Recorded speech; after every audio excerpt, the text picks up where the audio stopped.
ইসরায়েলের প্রধানমন্ত্রী Benjamin Netanyahu মরেনি এবং তিনি যে বহাল তবিয়তে বেঁচে আছেন সেটার প্রমাণ দিতে রবিবার জেরুজালেমের এক কফি শপে এক গ্লাস কফি হাতে নিয়ে পুরো গুজবটাকেই উড়িয়ে দেওয়ার চেষ্টা করলেন।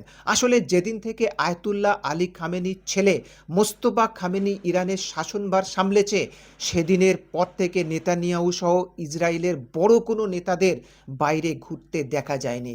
সবাই বাংকারের মধ্যে লুকিয়ে পড়েছে।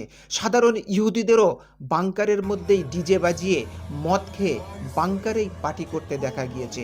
মানে ইরান পুরো ইসরায়েলটাকেই বাংকারে ঢুকিয়ে দিয়েছে, যা গর্তের মধ্যে ঢুকে জীবন কাটা।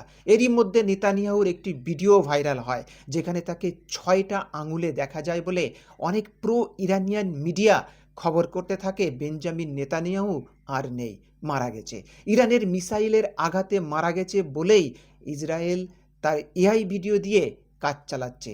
গুজব এতটাই বড় আকার নেয় যে শেষ পর্যন্ত ইসরায়েলের প্রধানমন্ত্রীকে খোদ বাংকার থেকে বেরিয়ে এসে কপি হাতে নিয়ে তার দেশের জনগণের উদ্দেশ্যে প্রমাণ দিতে হয় যে তিনি বেঁচে আছেন এবং তার দুই হাতে যে 5টি করে মোট 10টি আঙুলি আছে তার বেশি নয়, তারও প্রমাণ দিয়েছেন।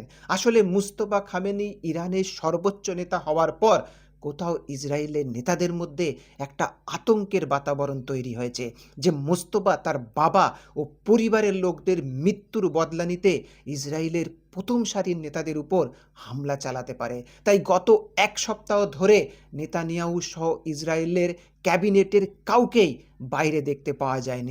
আর এই দেখতে না পাওয়ার কারণেই নেতানিয়াহুর মৃত্যুর গুজবটি ছড়িয়ে পড়েছে ইরানের রকেটের গতিতে।